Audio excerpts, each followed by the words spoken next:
welcome to the Biddeford Parsonage Museum, historical residence of Lucy Maud Montgomery during 1894-95. Come in, relax, and join us for Storytime with LM Montgomery. Hello, I'm John Martin, and I'm here to share a story with you by LM Montgomery. It's Old Hector's Dog, and it was first published in Golden Days for boys and girls in Philadelphia, in the United States of America. As I mentioned, the name is Old Hector's Dog. His name was Trey, and Old Hector truly thought, I believe, that he was the most wonderful dog in the world, as well as the most handsome. For love is blind, and Old Hector loved Trey. The dog was all he had to love. Nobody in Swamp Hollow knew much about Old Hector, as he was commonly called, although he had lived among us for more years than we boys could count. He was always Old Hector to us, nothing more, a morose, surly old man with a gruff voice and a chronic scowl. He lived by himself in a little cabin on the back road and made his scanty living by day labor in summer and shoe repair in winter. He had no kith or kin in the world, as far as we ever found out, and the only living creature that belonged to him was Trey, a dog that was so unlovable that nobody but Old Hector could have endured such an animal about his premises. We Swamp Hollow boys had vowed mortal enmity to Trey, partly because we all heartily detested Old Hector, and partly because Trey himself never lost an opportunity to be disagreeable. He was a lank yellow cur with torn ears and the merest apology of a tail. He had fought with and maimed nearly every dog in Swamp Hollow, and was even accused of sheep raiding. But this was never proved, and I think that we did Trey an injustice there. Wherever Hector went, Trey followed, shuffling along with his ears hanging down and his eyes watching out for stray cats or any other promising game. We boys had discovered that the surest way to annoy Hector was to tease Trey. Nothing made him so angry, and to make Old Hector mad was one of our objects in life. Nevertheless, we were frightened of him and took care to keep out of his reach. Why we detested the old man so would be hard to tell, for he never done us any harm or interfered with us in any way, except by abusing roundly anyone caught shying a stone at Trey. I, for my part, am now thoroughly ashamed of the pleasure I took in tormenting the old fellow. But I got in that summer with a certain crowd of Swamp Hollow boys who were not the best companions in the world for me. They were locally known as roaders, from the fact that they all lived along what was known as the Swamp Hollow Road, a locality somewhat off-caste, and numbered about a dozen, all between 12 and 15 years of age. They were a rowdy set, and were at the bottom of most of the mischief that went on in Swamp Hollow. If anybody in the village offended any of them, he generally found his windows broken, or his orchard raided, or his cows turned into his wheat field not long after. The guilt would seldom be brought home to anyone in particular, but the roaders came to be in bad repute in Swamp Hollow. It's not to my credit that I got mixed up with them, but the fact remains that I was, although I was always regarded with suspicion by most of them. They thought me off-color and Miss Nancy-ish, and I was only tolerated among them on account of my chumship with Ted Thompson. Ted was the ringleader of the gang, and to a certain extent they were under his control, although Ted was really not at all responsible for their worst outrages. He was fond of playing pranks, but he was always against wanton destruction of property. Ted had a bad reputation in Swamp Hollow, and perhaps he deserved it, but I always liked him. He was about 15 and had had a rough bringing up. He was generally in mischief, and got the blame of all the Roaders' outrages, whether he was a share in them or not. Still, he was kind-hearted in his own way, and generally stood up for the weaker side manfully. He certainly had considerable influence over the Roaders. He was a good friend, but a bad enemy, and he had taken a bitter hatred against old Hector. One night, somebody had thrown a stone through old Hector's window while he was at the supper, smashing the panes in some of the few dishes on the table.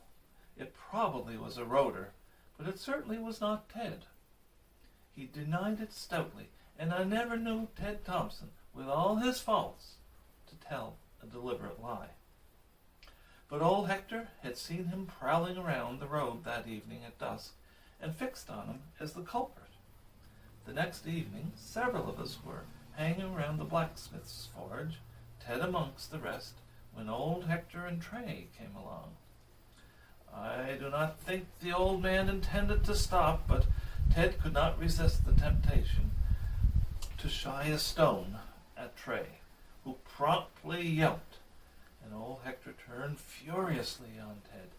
He stormed at him for fully 5 minutes, and finally ended up by dealing him a stinging cuff on the ear.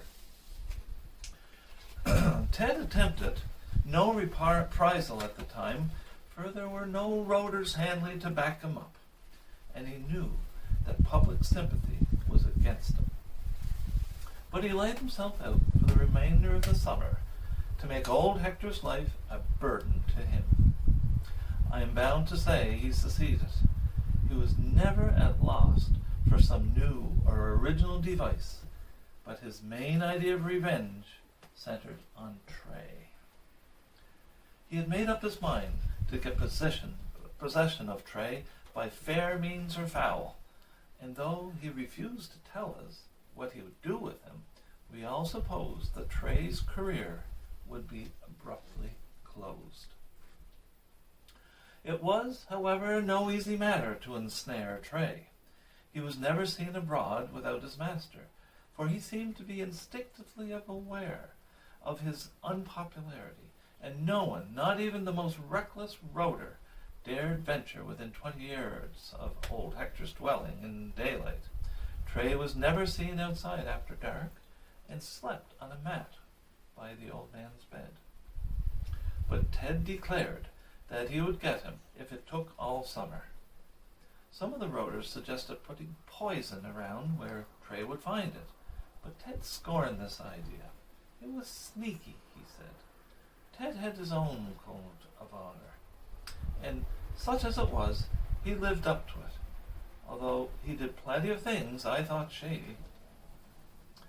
Between abducting and drowning Tray, so I believed Ted meant to do, although he had never said so, and poisoning him off, I did not see a great deal of differences. But Ted appeared to, and stoutly refused to anything to do with such a proceeding.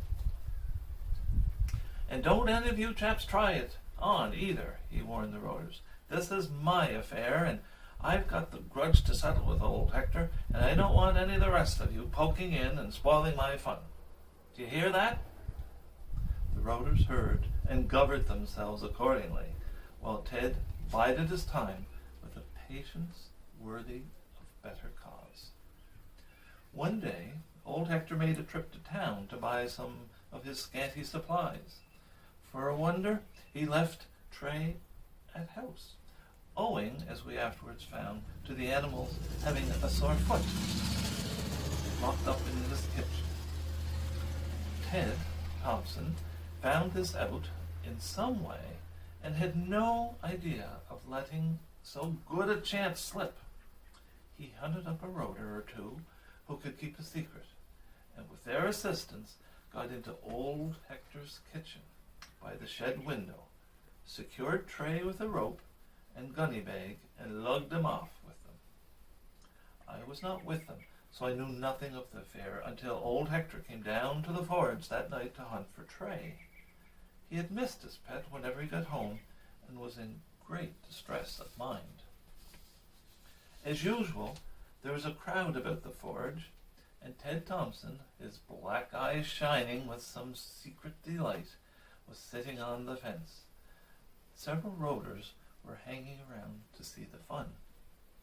"Did any of you uns see my dog hereabouts?" demanded old Hector, glaring savagely at us all, and at Ted in particular. The smith replied, "Nope, haven't laid eyes on him. Have you lost him?" "He's gone," said the old man in a strange, piteous voice. "I don't know where. I left him when I went to town today, and when I come home, he was gone. He never went off on his own accord, I'm sure. Poor Tray. I believe some of you boys that know where he is. If you do, tell me where. He ain't never done you any harm." The old man's appeal touched me. I'd never seen old Hector in so gentle a mood before. His distress and grief were very real and keen, but Ted's eyes only glistened more maliciously. "I guess you won't ever see that old yaller dog of yours again," he called out, tauntingly. "He's gone for good," he said. Old Hector made a quick step towards him, but the wary Ted dodged. "What have you done with him, you imp of evil?" cried the old man. "I might have known it was you. Tell me where he is." "Well, I guess I don't. I ain't responsible for the whereabouts of your old cur. You can go and hunt him up." I too felt sorry for old Hector. That evening I met Ted about dusk, and I tried to find out what he'd done with the dog. Ted grinned. "You'd like to know now, wouldn't you, sonny?" "What do you do if I told you? Run and blab?" I indignantly disclaimed all intention of blabbing, and after a while Ted became more communicative. "You won't tell?" "No, I'll never breathe a word." "Honest?" "Honest." "Well, the dog's alive. I got him chained up in a safe enough place, never mind where. I ain't going to tell you that, because you're too soft-hearted. Old Hector's mind would be kind of at rest if he thought Tray was dead, so I mean to keep him stirred up. Look here, I'm going to stick this up on Hector's door after dark." This was a half sheet of paper upon which Ted had scrawled the following: "To old Hector, my dear sir, your dog ain't dead, but he'd or be a heap better off if he was. He ain't very happy. You won't ever see him again. Yours respectfully, Ted Thompson." "That will make the poor old man feel bad, Ted," I objected. "He'll think you're mistreating the dog. You're not, are you?" "No, I ain't, you silly. The dog's as well off as ever he was. I just wrote that to tease Hector. It'll put him in a stew."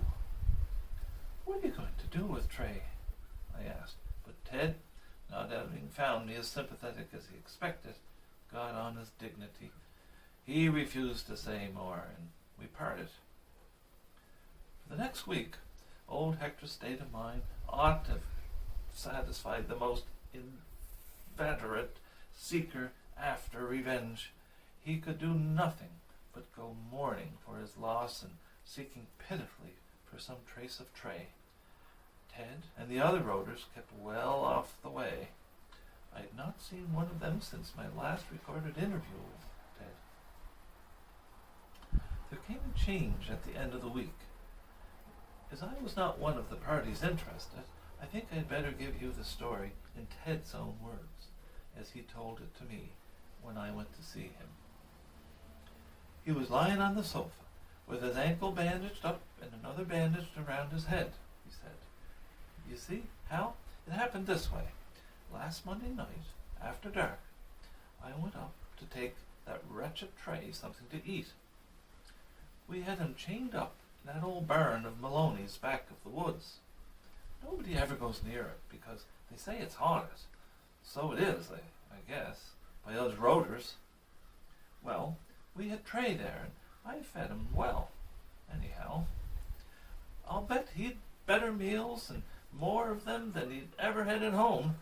I really meant to let him go back after a while, when I'd made old Hector's miserable long enough. Coming back, I took a shortcut across the fields, back of Hector's. It was awful dark, and I had to go through Patterson's sheep pasture. You know, he had a well dug down that hollow for a sheep.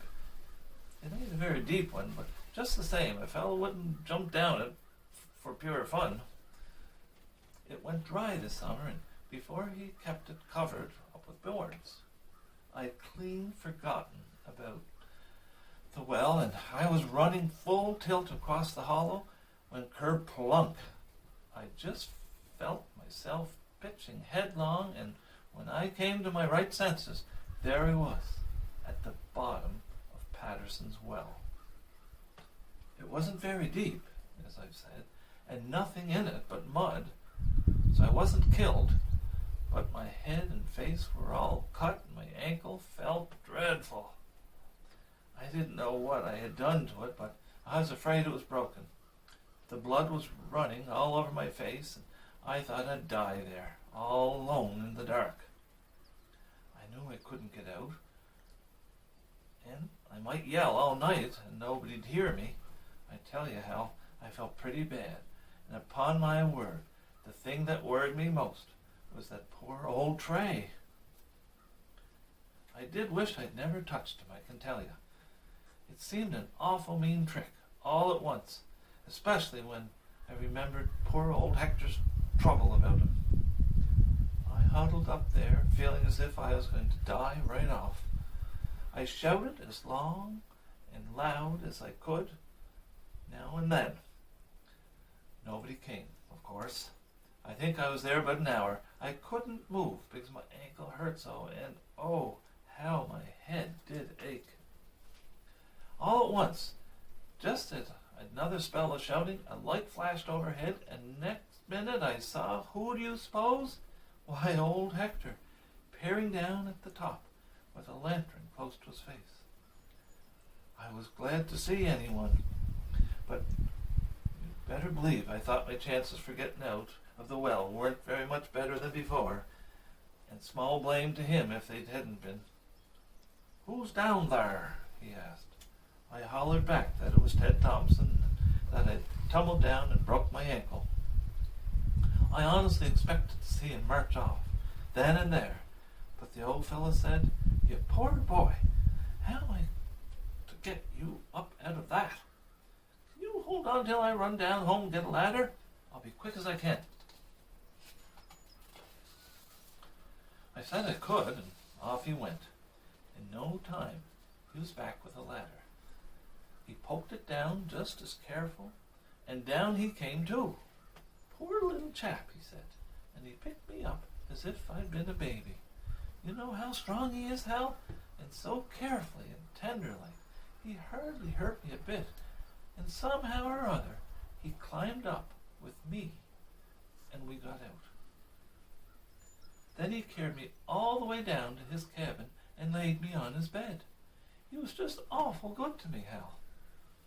He got hot water and washed the blood off my face, and then he poked around my ankle and said he didn't think that any bones were broken.